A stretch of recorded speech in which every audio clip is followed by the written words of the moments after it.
All right, so today we're going to learn about finding the fourth coordinate in a parallelogram. If you're given three of the four coordinates, you should always be able to find the fourth one because we know that the opposite sides have to be parallel and that the opposite sides have to be congruent to one another. So we're going to do an example and I'll lead you through the steps. So they've given us that we have parallelogram QRST, and they've given us the coordinates for Q, for R, and for S, but not for T. That's what we're trying to find. So first step, plot points Q, R, and S. So Q is at negative 4, 2.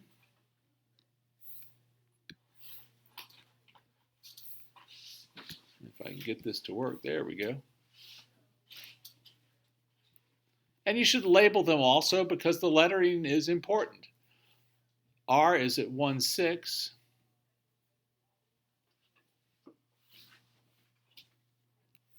And S is at 2, 3.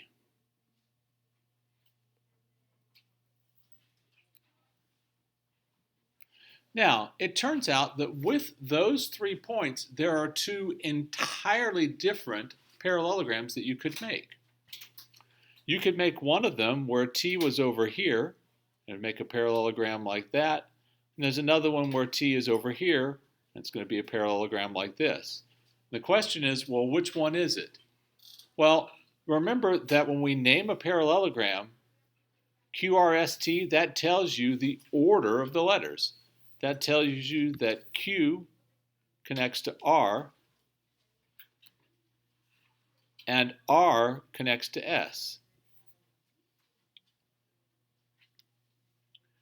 That lets you know that it can't be the one that's over here, right? Because then you're going to have lines crossing one another.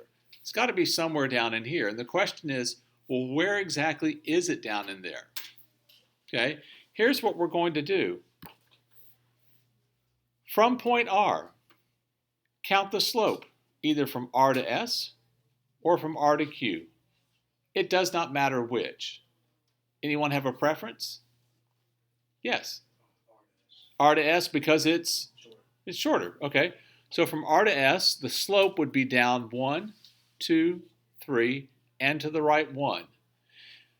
If that slope was able to be reduced, don't reduce it because we want to have preserved the length and the slope. This one it can't, so it's not a problem. So then I'll go to the point that I did not use, point Q. So from the point I did not use in step 2, and I'll do that same slope. 1, 2, 3, to the right 1.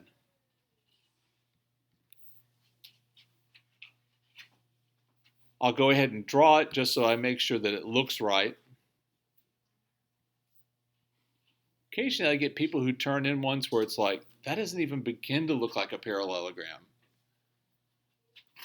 And then finally, the answer is the coordinates. So the coordinates there are negative 3, negative 1.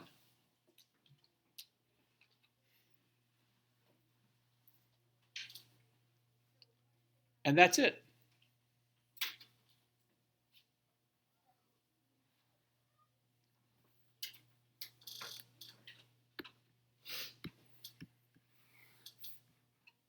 All right, we've got a couple more examples. I'll kind of help you through the first one. What's the first thing we need to do?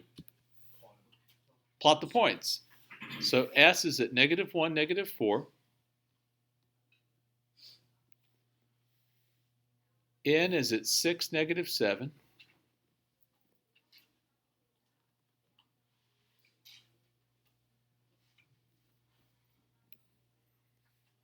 O is at 10, negative 2.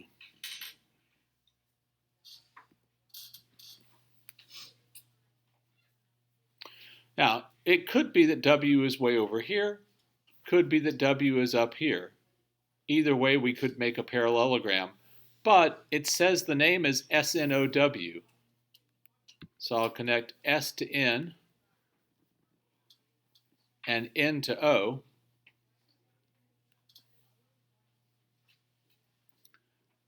and then I need to count the slope on one of those. It really doesn't matter which one. Most people are happier when they're counting positive slopes. I don't know why, but most people are. So if I go from N to O, that's up 1, 2, 3, 4, 5, and to the right 1, 2, 3, 4. So I went up 5 to the right 4. I'll go to, again, if you can reduce it, don't reduce it.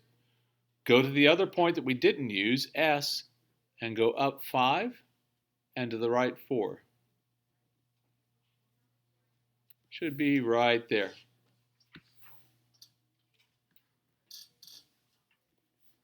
And when you join those, it should look like a parallelogram. If it doesn't, try again. And then be sure to give the coordinates. The coordinates of W are 3, 1.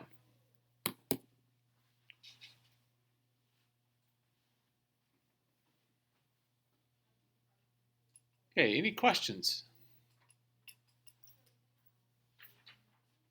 All right, everybody try number 2 on your own, please.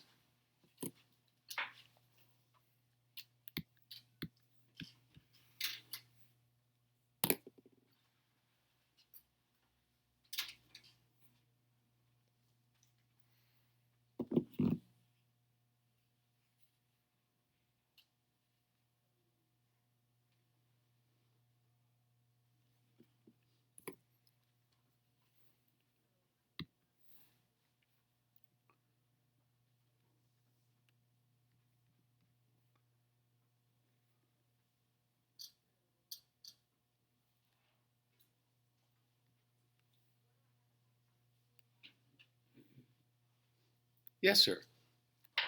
It was really skinny. Sometimes that happens. So if I did. So if it ends up being really skinny, as long as it goes from F to L to A to T and looks like a parallelogram, you're probably in the right spot.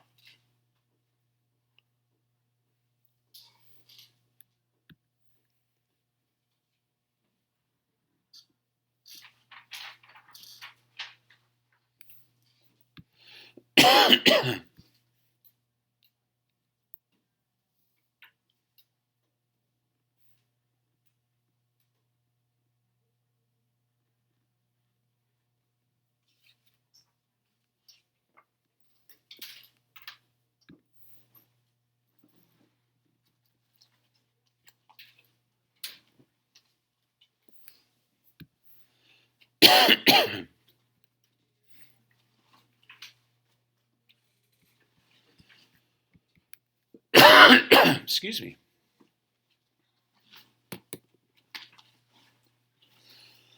All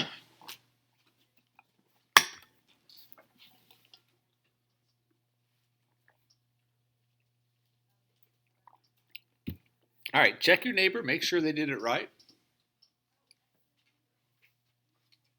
Check someone nearby you.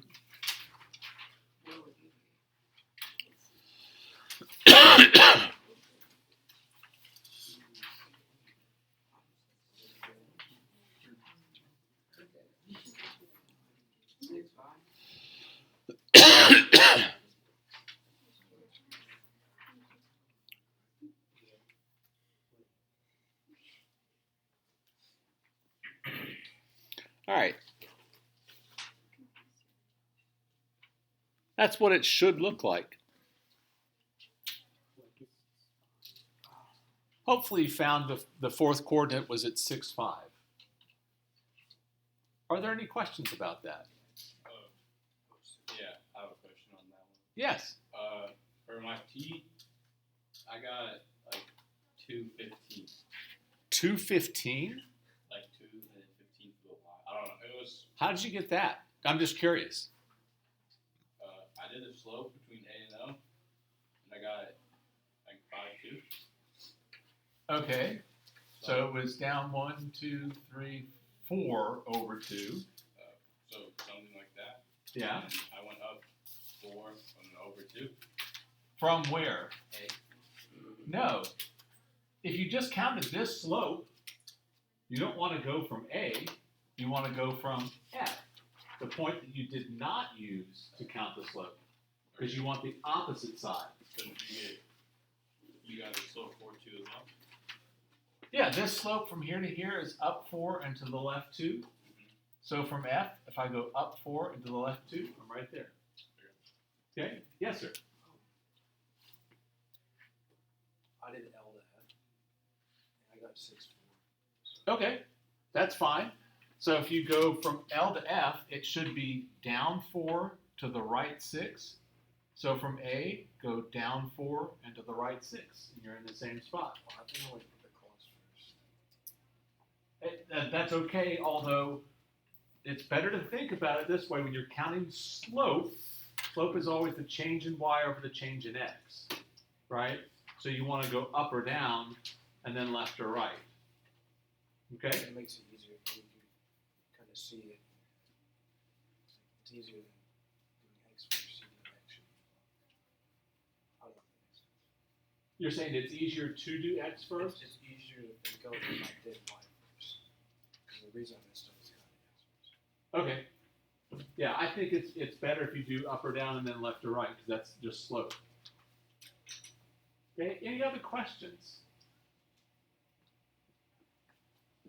Okay, then as promised, I have a worksheet for you today. What do we have coming up? Okay, a reminder, because you may not look at RenWeb or anything because of the worksheet, you do have a quiz tomorrow on angles of polygons. So all that stuff that was like the worksheet that we went over on Friday, probably want to take a look at that because you may have, forgotten some of it over the long weekend.